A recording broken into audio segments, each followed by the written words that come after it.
ધ્યાન રાખવું, જ્યાં ત્યાં કૂદકા મારી ન જાવ. બાકી તમને દેખાડું એક નજારો, તમે જો મિત્રો. આપણે માળનાથ માથે હિલ સ્ટેશનમાં જવા માટે અમુક માણસો કન્ફ્યુઝ થાય છે કે આ રસ્તો લેવો કે આ રસ્તો લેવો છે. આપણે તો કેમ છો મિત્રો, આપણા યુટ્યુબ ચેનલમાં એક નવો વિડીયો. તો તમારા બધાનું સ્વાગત છે. આજે આપણે આવ્યા છીએ માળનાથ મહાદેવના દર્શન કરવા, જે આપણે ભાવનગરથી 15-30 કિલોમીટરની અંતરમાં છે. અને બહુ એક સુંદર બ્યુટી છે, નેચરલ બ્યુટી છે. તો તમને વિડીયોમાં આગળ મળ્યું, વિડીયોમાં બન્યા રહેજો. તો મળ્યું આગળ વિડીયોમાં.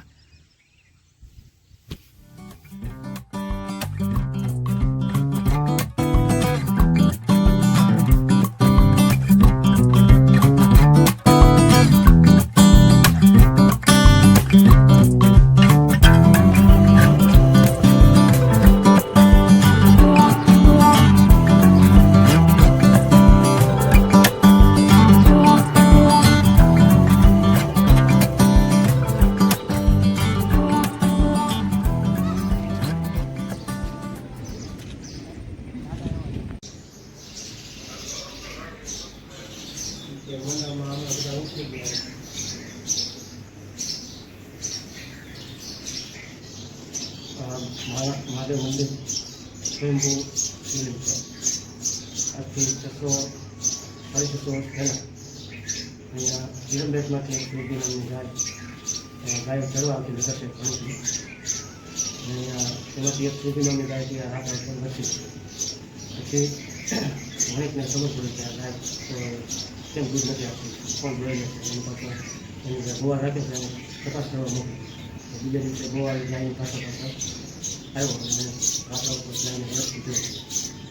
પછી બીજા દિવસે ઘણી તેના નગરશેઠને વાત કરી કે આવી રીતની ગાય અહીંયા બસી હું એ ડોર નથી લેતો, આવી રીતની ઘટના બની. અને નગરશેઠે તો બીજા દિવસે ગાયની પાછળ નગરશેઠ ખોટે ઘણી અને અહીંયા રાતના ઉપર ગાયને વર્ષથી જોઈ. એટલે ઘણી નગરશેઠ એને રાતના ખોટકામ કરેલું અને શિવલિંગ નીકળ્યું. અહીંયા શિવલિંગને એ વખતના સમયમાં આ મંદિર ઘણી રીતે બનાવ્યું. અને પોખરા અને નારિયેળના વચના માળ કેટલા ડુંગર એટલે માળના તે વખતને નામ હતું. પછી આ ગાય છે તે અહીંથી 2 કિલોમીટર વટીને વીરાપુર કહેવાય, ત્યાં વીરામાં પાણી પીવાનું એક શિવનું બાંધ ન્યાસ થતું હતું એટલે ત્યાં વિદેશમાં આવે. પછી આ ગાય આ બાજુમાં ભીડીઓ ગાળો કહેવાય, ત્યાં ખેતરમાં સુરભીનાની ગાય આપણી પસંદ સુરભી સમાધિ. પછી ગાયનો આચાર છે, પથ્થરમાં ગાયની ફરી છે, નીચાની ચેન નૈસર્ગિક વાતાવરણમાં સરભરું છે. લોકોને ખૂબ દર્શના શ્રાવણ ઘણી કાર્યક્રમો પણ રાખવામાં આવે. પૂજા આરતી દીપમાં દીપમાં શ્રાવણમાં 12 મહિના દર સોમવારે દીપમાં હોય છે. શિવજીના દીપમાં શિવને પસંદ કરવા માટે મા પાર્વતીએ 108 દિવસ દીપમાં શિવને પસંદ કરે. તો એમાં છે રમણીય સ્થળ છે.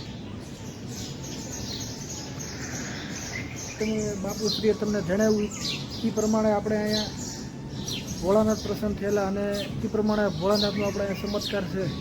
તે માટે અહીંયા અત્યારે નેચરલ બ્યુટી કહેવાય કે આપણે એવું સૌંદર્ય કે ભોળાનાથ એવી જગ્યામાં હોય કે કોઈ પણ જગ્યાએ ભોળાનાથ હોય ત્યાં એવી જગ્યા હોય તો તમને આમ તમારું મન સ્થિર થઈ જાય. અને તમને હું આગળ દર્શન કરાવું, પ્રાકૃતિક નજારો દેખાડું. તો મળ્યું આગળ વિડીયોમાં, તો બન્યા રહીજો અને આખો વિડીયો પૂરેપૂરો જોજો. પાછળ તમે જોઈ રહ્યા છો ત્યાં ચોમાસા ઋતુમાં આજે બધું પાણી પહાડનું બધું પાણી આવે અને અહીંયા પબ્લિક ધોમ નાતું હોય. એક 5 સેકન્ડનું તમને ક્લિપ નાખી દે, તમે જોઈ એ પ્રમાણે પબ્લિક અહીંયા નાતું. પણ હું એમ કહું છું જે પબ્લિક નાતું હોય એને ધ્યાન રાખવું, કારણ કે આ 20 થી 25 ફૂટ ઊંડું છે. તો નાવામાં ધ્યાન રાખવું, જ્યાં ત્યાં કૂદકા મારી ન જાવ. બાકી તમને દેખાડું એક નજારો, તમે જુઓ. અને મિત્રો આ એક ગ્રાઉન્ડ છે મંદિરની બાજુમાં, ત્યાં તમને એક જોવાલાયક સ્થળ જમી જાય. અને માળનાથ મહાદેવ તમારે અહીંયા આવવું જોઈએ અને પ્રાકૃતિક નજારાનો લુપ્ત લેવો જોઈએ. બાકી તમે જો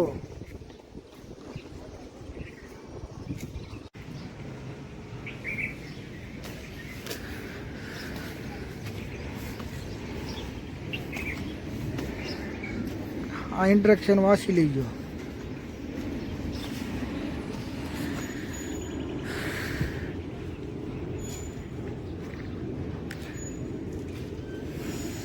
તમારે મિત્રો નાના સ્ટોલ લેવો હોય કે કોઈ પણ ઉપર જવા માટે નાસ્તો પાણી લેવો છે પણ નાના નાના સ્ટોલ પણ છે.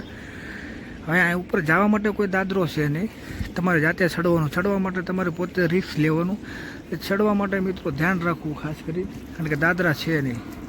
તો મળીએ આગળ આપણે મિત્રો આપણે માળનાથ માથે હિલ સ્ટેશનમાં જવા માટે અમુક માણસો કન્ફ્યુઝ થાય છે કે આ રસ્તો લેવો કે આ રસ્તો લેવો છે.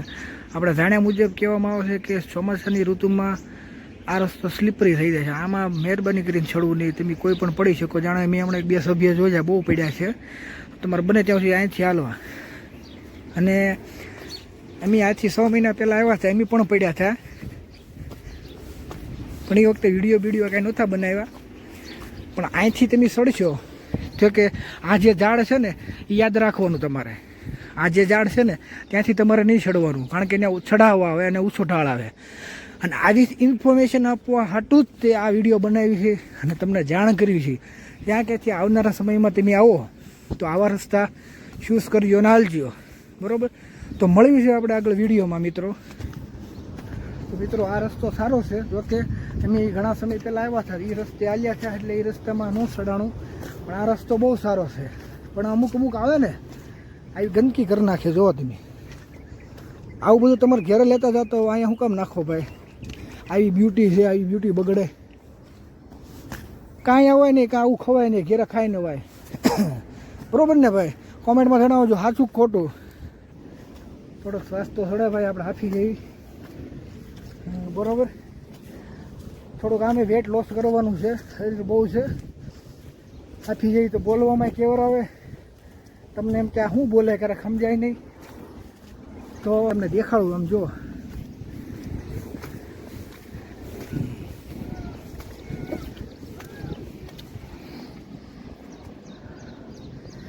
મહાદેવનું મંદિર.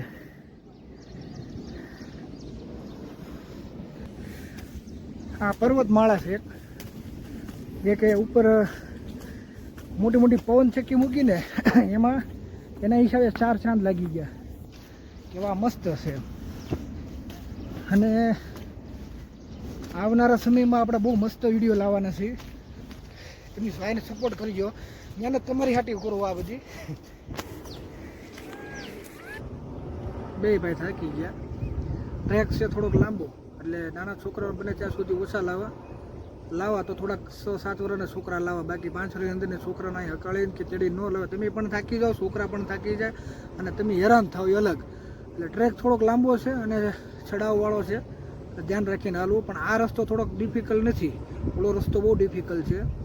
તો બન્યા રહીજો વિડીયોમાં. મળી હા યુટ્યુબ ફેમિલી.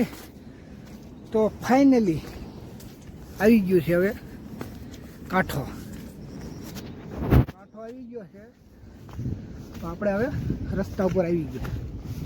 એટલે જો રસ્તો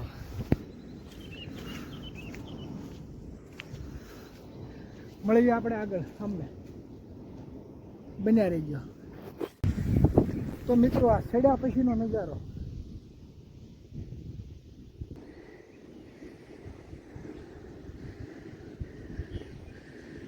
મહાદેવનું મંદિર.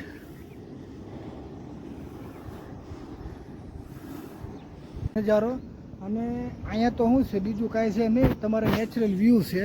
અને તમારે બીજું કે આપણે આ પવન ચક્કી છે અને બધું લોકેશન સારું છે, જેની માટે આમ નેચરલ લવર હોય. અને બીજું કે આપણે આ બધું વાતાવરણ જોવા માટેનો જેને આમ કીડો હોય ને કે કેમ્પિંગ કરવું છે, ટ્રેકિંગ કરવું છે, આ બધું એની માટે સારું છે. બાકી બીજું બધું તો જોવા બધે મળે જ છે, પણ અહીંયા પાછું ચડવામાં તમારે શું છે તકલીફ પડે. અને મેં તમને જે કીધું હતું ને બીજો રસ્તો એ તમને દેખાડું, એ અહીંથી આવે. હવે તમે આમાં કેમ આવો? એ તો આપણે સામેથી આવે એ સારો પડ્યો. અને મેં તમને આગળ વિડીયોમાં વાત કરી કે જે ગાડી ઉપર આવવાની મનાય છે એ આ જગ્યાથી ગાડીઓ બધી આવે છે. તો કે આ લોકોને શું છે, કન્સ્ટ્રક્શન સાઇડવાળા હોય ને એ લોકો જ આવે છે. બાકી બીજું અહીંયા કોઈ ગાડી લઈને નથી આવતું. બને ત્યાં સુધી તમારે આવવું નહીં, ખોટી કાંઈક બીજી કાર્યવાહી થાય કરતાં અહીંથી નજારો જોવો, દર્શન કરો.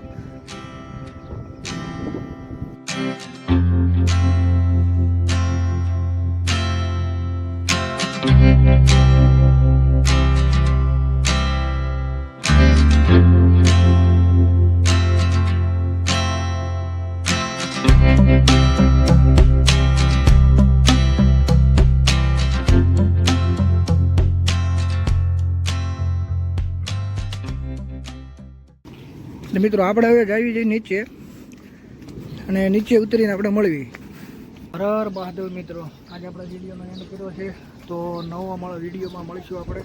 અને આ વિડીયોમાં તમે જરૂર લાઈક, સબસ્ક્રાઈબ ને શેર કરીજો. તો મહાદેવના દર્શન કર્યા હોય તો આ વિડીયોને ફૂલ સપોર્ટ કરીજો, સબસ્ક્રાઈબ કરીજો, શેર કરીજો. મળીશું નવા વિડીયોમાં નવા અંદાજ સાથે. જય જય હિન્દ.